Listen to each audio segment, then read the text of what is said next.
Bonjour et bienvenue dans le podcast ésotérique. J'ai créé ce podcast dans l'idée d'y rassembler toutes les informations qui me semblent utiles et justes lorsque l'on s'éveille à une spiritualité consciente.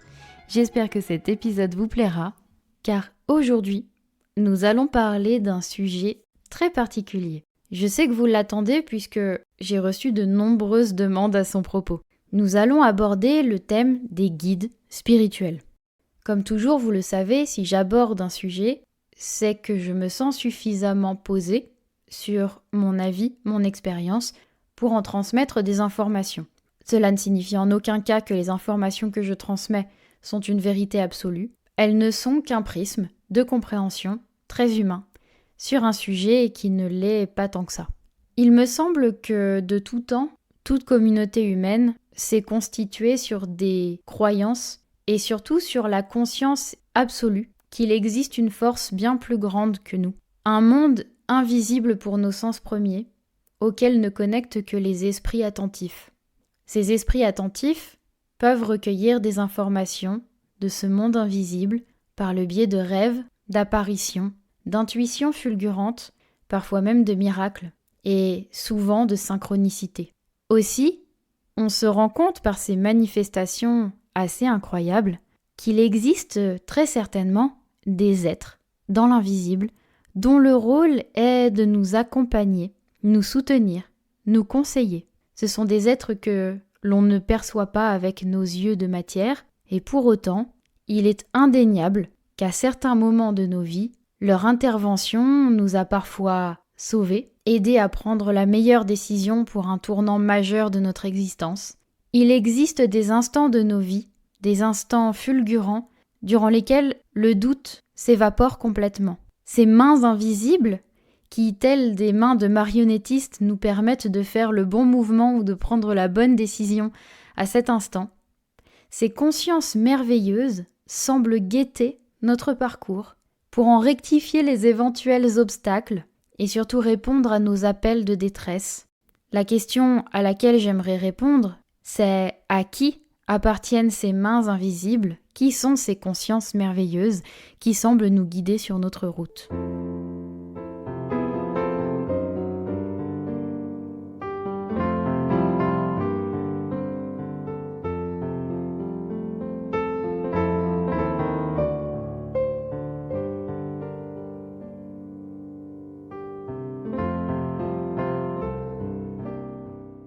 Qui sont ces êtres qui semblent maîtriser d'une main de maître les ficelles de l'incarnation et les lignes du temps? À vrai dire, il n'y a pas une seule catégorie de guide. À mon sens, en tout cas, la notion de guide est une notion qui est très variée. La réalité, c'est que dans cette expérience d'incarnation, nous ne sommes jamais seuls. Et dans l'expérience que nous vivons de l'autre côté, dans l'astral, qui est vécue en parallèle de notre incarnation, nous ne sommes jamais seuls non plus. Tout au long de ces expériences, nous sommes accompagnés d'êtres qui ont décidé de nous soutenir. Il peut s'agir d'une multitude d'êtres différents. Et je ne pourrais pas utiliser un épisode de podcast pour parler de l'entièreté des êtres que j'ai déjà perçus, de leur rôle, d'où ils viennent et de pourquoi ils sont là. La première catégorie d'êtres qui font partie de ceux que j'estime être nos guides d'une certaine manière sont nos proches de nos vies passées. Je vais parler en termes de temporalité dans cet épisode pour rendre mes propos plus digestes. Nos proches de nos vies passées sont des êtres, des personnes avec qui nous avons noué des liens forts, des liens d'amour, des liens d'amitié. Aussi, à partir du moment où une expérience d'amour est née entre nous et une personne avec qui nous l'avons partagée, eh bien, ce lien est indéfectible. Non pas qu'il soit quelque chose qui nous attache et nous retienne, mais plutôt comme un lien de soutien, un lien de vitalité, un lien d'amour qui peut nous porter et qui agrandit notre famille. Nous sommes reliés à des êtres avec qui nous partageons des expériences. Et ces êtres sont bien souvent là à nos côtés pour nous soutenir dans la préparation à notre future incarnation ou pour nous soutenir dans tout le travail que nous employons de l'autre côté. Je n'utilise pas le terme travail dans le sens laborieux du terme, mais plutôt dans le sens créatif. Dans l'astral, nous vivons des expériences au même titre que sur Terre, avec certes un environnement bien différent et des lois qui diffèrent également. Mais dans tous les cas, dans tous ces processus de création, de vie, qu'elle soit sur Terre ou dans l'astral, nous vivons des expériences conjointes avec des êtres que nous rencontrons là où nous allons. Finalement, la vie d'un esprit ressemble énormément à la vie d'un être humain. Encore une fois, avec la lourdeur émotionnelle en moins et les obstacles en moins. Aussi, les proches que nous avons connus dans nos vies passées ou que nous allons connaître dans nos vies futures sont là au moment de la préparation de notre incarnation. Ils sont déjà en quelque sorte des guides, puisque grâce à eux, nous allons nouer des alliances, prévoir les grandes étapes de notre vie. Certains se portent volontaires pour nous permettre de vivre certaines expériences, quand d'autres sont seulement là en soutien, et c'est parfois même le plus important. Bien évidemment, un grand nombre d'êtres sont présents lorsque nous entamons les étapes de densification jusqu'à notre naissance. Dans ces êtres qui nous accompagnent, il y a aussi les guides qui sont là en tant que guides. Ce ne sont pas forcément des êtres que nous avons connus dans d'autres expériences, mais plutôt des êtres dont l'expérience propre, singulière, correspond à nos besoins et correspond à notre sensibilité. J'ai remarqué dans mon expérience et dans ce qui m'a été envoyé jusqu'à aujourd'hui que certaines consciences entrent dans un cycle que je pourrais nommer cycle de guide ou de guidance. Je ne sais pas vraiment comment appeler ça. À vrai dire, ce cycle me semble être un cycle particulier, puisqu'en fait, la conscience y apprend non pas à expérimenter par elle-même, mais à accompagner une conscience dans son expérience, notamment d'incarnation. Ces consciences qui sont dans ce cycle d'apprentissage en tant que guide vivent leurs propres expériences et leurs propres apprentissages dans l'astral, mais grâce à la magie de la fragmentation de conscience, c'est-à-dire le fait que la conscience puisse expérimenter simultanément plusieurs expériences, ils nous accompagnent également au fur et à mesure de notre vie. Ces guides n'ont pas de forme spécifique. Je les vois souvent comme étant des sortes de spectres lumineux, légèrement humanoïdes, mais ce qui est très important, c'est plutôt ce qu'ils dégagent. Ils dégagent généralement quelque chose de très volatile dans le beau sens du terme. C'est-à-dire qu'il y a en eux une capacité d'amour inconditionnel qui nous dépasse bien souvent. Ces êtres semblent disponibles et surtout ils semblent avoir une conscience et une possibilité d'interagir avec les lignes du temps et les lignes qui constituent les structures de notre espace tridimensionnel.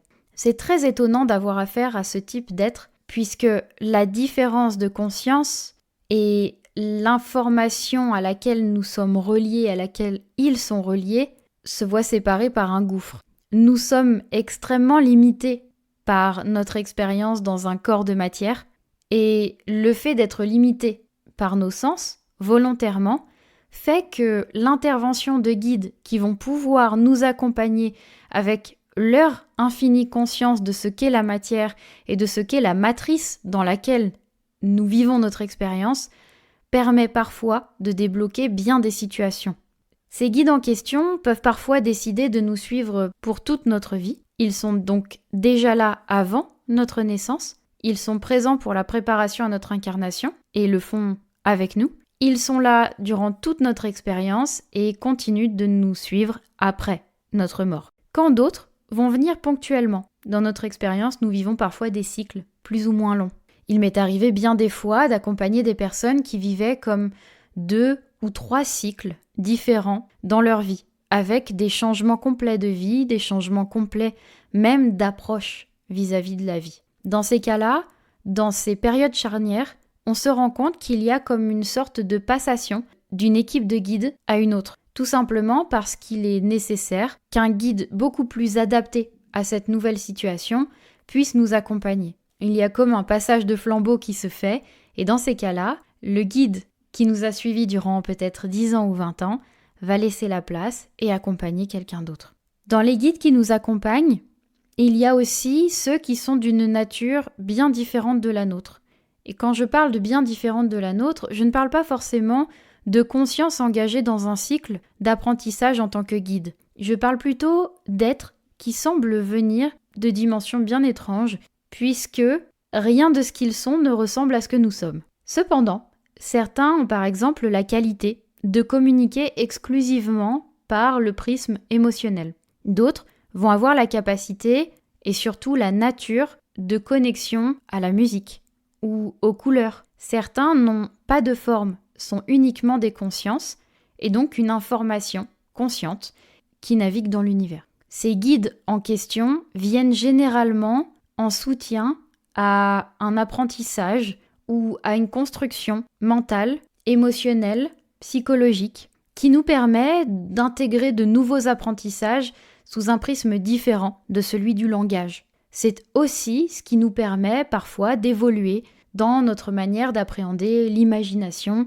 la créativité ou l'apprentissage de tout un tas de choses. Ces guides-là sont comme des êtres qui viennent nous proposer des programmes à télécharger qui permettent une sorte de mise à jour de notre système, tout simplement pour rendre notre système humain perméable à une information utile pour les projets à venir. On est d'accord que là, je parle de choses qui sortent complètement de ce à quoi nous sommes habitués, qui sortent complètement de notre structure mentale, de notre compréhension mentale.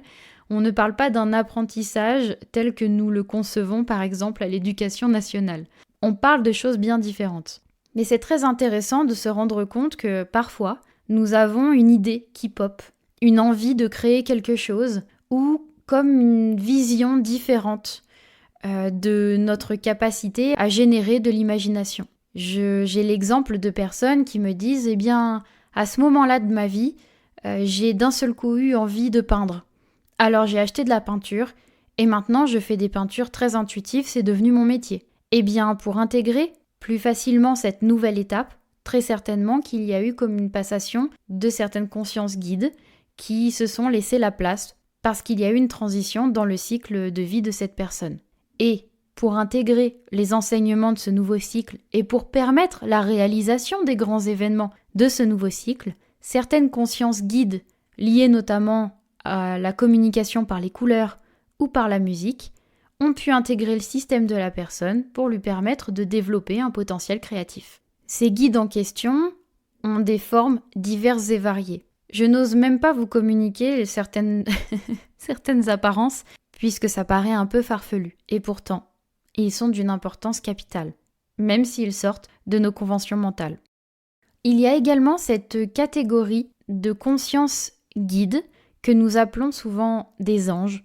Les anges semblent être une catégorie de conscience qui ne se sont jamais incarnés sur Terre, mais qui ont cette capacité de reconnaître les émotions humaines et de comprendre l'intensité que celles-ci peuvent prendre dans notre système. Ce sont donc des êtres qui vont être capables de nous aider à appréhender la difficulté du système émotionnel et nous soutenir dans ce processus. Donc vous l'aurez compris, il y a des consciences qui nous guident parce qu'elles nous ont connus dans des expériences d'incarnation, nos vies passées, nos vies futures. Il y a bien évidemment nos proches défunts de notre vie actuelle qui bien souvent ont prévu de nous guider une fois leur passage de la mort effectué. Peut-être qu'à vos 30 ans, vous avez perdu votre grand-père et qu'à partir de son décès, il est devenu l'un de vos guides. C'était convenu. Il a décidé de vous soutenir. Et très certainement que vos proches défunts, au-delà de ce grand-père qui a décidé de devenir l'un de vos guides, eh bien peut-être que l'ensemble de vos proches défunts, des personnes que vous avez intensément aimées durant votre vie, vont vous accompagner pour votre grand passage de la mort, votre passage à vous. C'est pour cela que bien régulièrement, les personnes qui sont en fin de vie, dans leurs derniers jours de vie, voient apparaître leurs proches décédés, comme s'ils les attendaient pour les accompagner durant ce passage. Ce sont des guides à part entière. Et il y a donc les consciences, qui sont parfois d'une nature bien différente de la nôtre, et qui décident de nous accompagner parce que cet accompagnement sert leur évolution, mais sert forcément aussi la nôtre. C'est comme une sorte de grande collaboration pour que chacun puisse s'épanouir dans sa propre expérience et en tirer ses enseignements. Au-delà de ça, certains de ces guides vont rester pour toute notre vie, d'autres même pour plusieurs vies, parce que dans l'existence et dans les interactions qui existent avec ces consciences guides, il y a bien souvent, si ce n'est tout le temps, un vrai lien d'amour qui se crée. Ce ne sont pas simplement des consciences qui nous accompagnent parce qu'elles ont un travail à faire. Ce sont des consciences qui sont reliées à nous par l'amour. Cette force universelle. Le terme universel n'est même pas assez complet pour signifier ce que représente cette force amour. Et c'est cela qui guide les échanges, les contacts, les liens et les collaborations entre les êtres dans l'univers et ailleurs. Donc certains interviennent toute notre vie, quand d'autres vont intervenir ponctuellement, pour des demandes bien précises. Il est donc tout à fait possible que vous soyez accompagné d'un guide pendant 2 mois de votre vie, et puis qu'il disparaisse aussi vite qu'il est arrivé. Dans tous les cas, un lien a été tissé, mais son intervention se limite à ce pourquoi il a été appelé. Et c'est là d'ailleurs un élément important. Bien souvent, les guides ont leur rôle spécifique, et on va en parler juste après.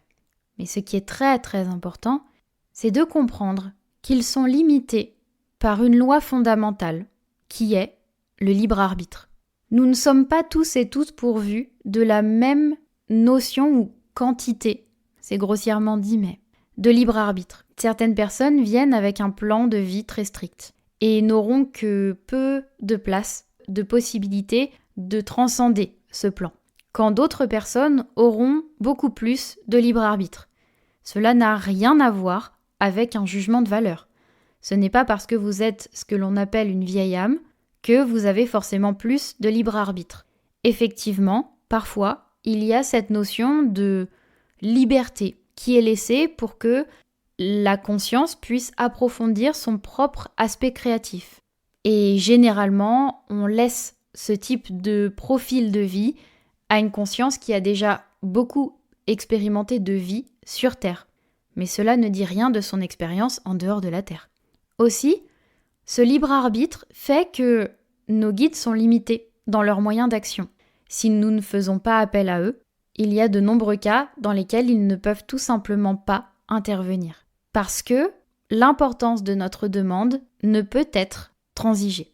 Il est absolument important et fondamental que vous compreniez que dans bien des cas, votre contact, votre interaction et votre demande déclenchera leur possibilité d'intervenir dans une situation difficile.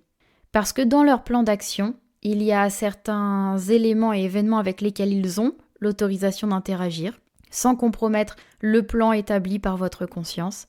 Et il y a d'autres aspects sur lesquels ils ne peuvent rien faire tant que vous ne leur avez pas demandé. Cela signifie que dans les moments où la lourdeur de la matière vous donne l'illusion d'être seul, vous ne l'êtes jamais. Vous avez avec vous des guides qui ont choisi d'être là parce que votre plan de vie est un plan de vie qui correspond à leurs possibilités, parce qu'ils vous aiment suffisamment pour avoir envie de vous accompagner. Il y a tous ces êtres que vous avez connus lors d'autres incarnations, qui sont vos familles, vos amis, vos enfants, vos parents, des âmes avec lesquelles vous avez noué des liens très forts. Il y a aussi ces êtres défunts que vous connaîtrez ou avez connus dans votre expérience actuelle et qui seront là et continueront d'être là plus tard. La Terre est un lieu de rencontre, avant tout. Il y a ces êtres qui viendront vous communiquer des enseignements, des sensibilités à la musique, aux couleurs, à la création, à la compréhension d'informations tellement subtiles, mais qui vous permettront d'approfondir des enseignements, des apprentissages qui auront une importance capitale pour ce que vous allez créer et faire dans votre vie. Ces guides spirituels sont une gigantesque famille. Ils ne viennent pas tous du même endroit, n'ont pas tous le même aspect, mais les liens que vous avez tissés avec eux et qu'ils tissent avec vous donnent sa richesse à votre expérience et, avec une certitude absolue, constituent une famille exceptionnelle que vous retrouvez pleinement lorsque vous passez de l'autre côté du voile.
Mais alors, quel est leur rôle fondamental ?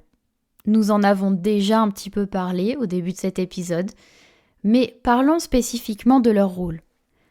Tout d'abord, il me semble intéressant, pour définir ce qu'est un guide spirituel et quel est son rôle, de me référer au sens commun de ces deux termes, guide et spirituel. J'ai beaucoup apprécié la définition du dictionnaire Le Robert. Dans ce dictionnaire, il est dit qu'un guide est une personne qui accompagne pour montrer le chemin. Et le terme spirituel est défini comme étant qui est de l'ordre de l'esprit, considéré comme distinct de la matière. Donc, qui est de l'ordre de l'esprit, considéré comme distinct de la matière, le champ d'existence de l'esprit est a priori le champ astral. Aussi, ces guides sont des consciences qui accompagnent un être pour lui montrer le chemin. Et sa nature est de l'ordre de l'esprit, donc très certainement issue du champ astral.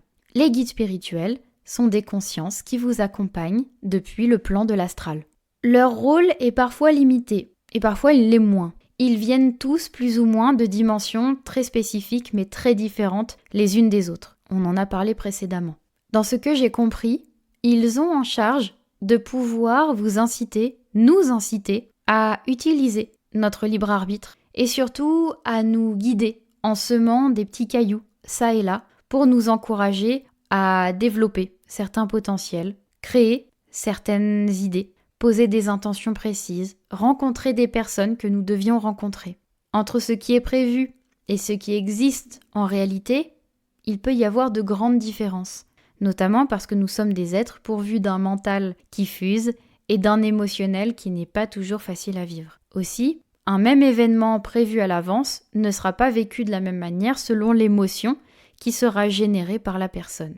Nos guides ont donc la possibilité d'influencer notre manière d'aborder un événement en nous encourageant à développer parfois certains potentiels émotionnels ou en faisant confiance à notre intuition. Parce que nous sommes soumis à un prisme limité de compréhension de notre monde, tout simplement parce que nous habitons un corps de matière qui laisse assez peu de place à l'information subtile.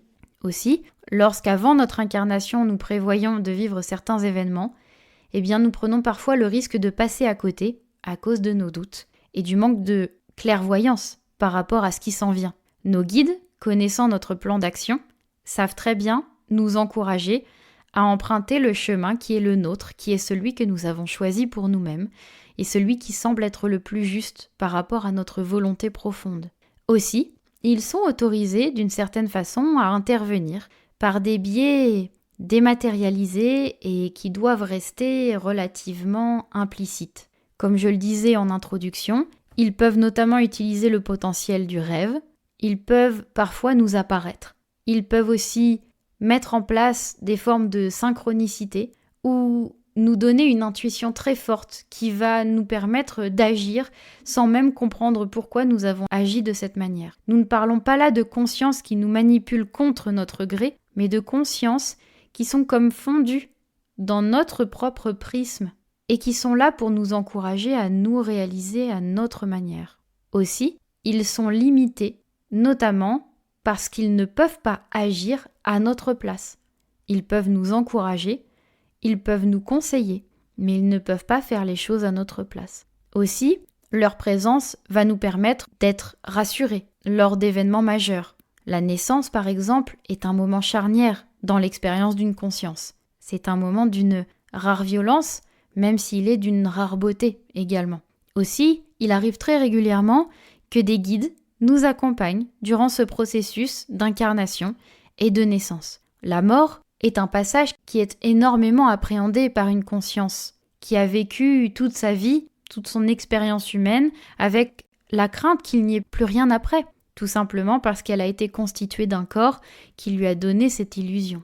Aussi, de nombreux guides sont là pour accompagner et rassurer chaque personne, sans exception, au moment de ce passage particulier. Comme je le disais, ils ont la possibilité d'intervenir en cas d'absolue nécessité. Il existe une extrême intelligence dans notre univers qui semble donner à chaque événement sa juste temporalité et une organisation absolument fabuleuse. Mais il y a malgré tout une multitude de facteurs et de libre arbitre confondus qui font que certains événements peuvent se dérouler d'une manière un petit peu différente de celle qui était prévue. Aussi, prenons le cas assez classique d'un accident de voiture dans lequel nous ne sommes pas censés succomber. Il se peut qu'un guide intervienne pour que cet accident ait bien lieu, parce que malgré tout, nous y sommes impliqués, parce qu'il y a une certaine justesse entre grosses guillemets pour que nous vivions cette expérience. Mais l'objectif n'est très certainement pas d'y succomber. Or, un choc, un accident peut toujours provoquer des lésions, des choses qui vont nuire à la suite de notre expérience. Certains guides sont donc là pour nous protéger, nous sauver et faire en sorte que, miraculeusement, nous n'ayons rien. Attention, je ne suis pas en train de dire que tous les accidents sont justes, que toutes les blessures sont justes et que toutes les maladies le sont. Il existe cependant des circonstances durant lesquelles il ne doit absolument pas arriver quelque chose si nous souhaitons pouvoir réaliser le reste de ce qui est prévu. Aussi, certains guides ont la possibilité d'intervenir pour nous protéger et faire en sorte de préserver notre vie. Nous ne parlons évidemment pas de mérite ici. Nous parlons de ce qui est possible ou de ce qui ne doit pas l'être. Beaucoup d'éléments de l'incarnation et de la vie nous échappent. Et même si je tente de donner des explications à des choses aussi fondamentales que la vie ou la mort, eh bien la seule vérité est détenue par une conscience bien plus grande que la mienne. Également, nos guides sont là pour nous soutenir, parfois nous maintenir dans une forme de vitalité. Il est parfois difficile de garder une forme de discipline et de courage dans les épreuves. Aussi, ces consciences sont là pour nous encourager. Elles sont là pour nous soutenir, parce qu'elles sont présentes et parce qu'elles nous aiment. Aussi, on peut recevoir, encore une fois, des intuitions, des rêves, des synchronicités qui vont venir popper dans notre expérience et comme nous donner ce petit baume au cœur qui fait que nous allons continuer.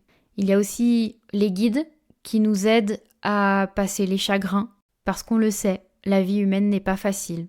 Et non, elle n'est pas toujours juste. Et non, ce n'est pas toujours simple de tout accepter.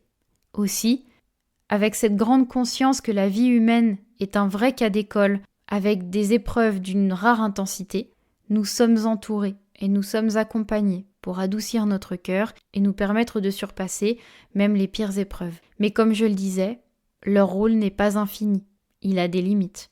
La limite de notre libre arbitre et de ce que nous insufflons dans notre propre expérience. Ils ne font que suivre notre plan et nous sommes les seuls à pouvoir changer les plans au dernier moment.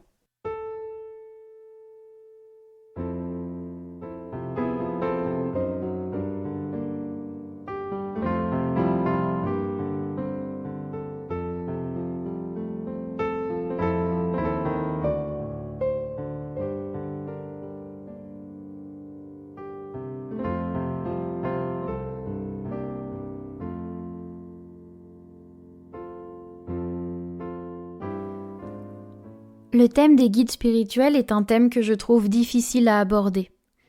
Tout simplement parce qu'il est une strate de notre existence pour laquelle le maintien du voile de l'oubli, le voile de l'invisible, le voile de ce que nous n'avons pas le droit de savoir reste très épais. Aussi, j'en parle selon mon prisme de compréhension. Et je vous transmets ce que je sais à propos de ces existences. Peut-être que le jour où je passerai de l'autre côté du voile, je me rendrai compte que ma compréhension était biaisée sur bien des aspects. C'est tout à fait possible, sur tous les thèmes que j'aborde jusqu'ici. En cela, je vous rappelle, bien évidemment, de toujours faire preuve de bon sens et de prendre du recul par rapport à tout ce que je peux vous communiquer. Bien que je tente toujours de vous transmettre des informations avec la plus grande transparence, eh bien, je reste une humaine, comme vous. Aussi, percevoir ces guides reste quelque chose de difficile, tout simplement parce que notre réflexe est de nous référer exclusivement à nos guides pour toute décision ou toute mise en place. Or, plus vous allez attendre de leur part qu'ils agissent à votre place en pensant qu'ils sont les mieux placés, moins ils pourront agir. Ce que j'ai remarqué jusqu'à maintenant, c'est qu'à chaque fois que je mettais le plus d'énergie, de volonté et de responsabilité possible dans les événements de ma vie, c'est là qu'ils étaient les plus présents. C'est là qu'ils étaient les plus actifs. Parce que plus vous vous encouragez vous-même à vivre vos expériences et à remonter vos manches, plus ils le font avec vous. Ils apportent un complément à la richesse qui vous habite déjà. Ils sont là pour magnifier vos propres qualités. Ils ne sont pas nécessairement des êtres plus intelligents que vous, plus conscients que vous. Ils détiennent cependant une conscience à laquelle vous n'avez pas accès pour le moment.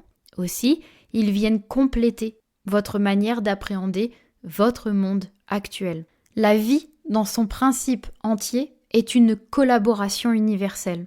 Les êtres se soutiennent les uns les autres pour transcender les limites de leur existence propre. Les guides spirituels sont la preuve première que chaque expérience peut nourrir celle de l'autre. C'est quelque chose que nous oublions bien souvent ici sur Terre, mais pour autant, nous faisons partie d'une très grande collaboration universelle avec des êtres qui nous aiment inconditionnellement et que nous aimons inconditionnellement, même s'il faudra encore un petit peu de temps pour nous en rendre compte.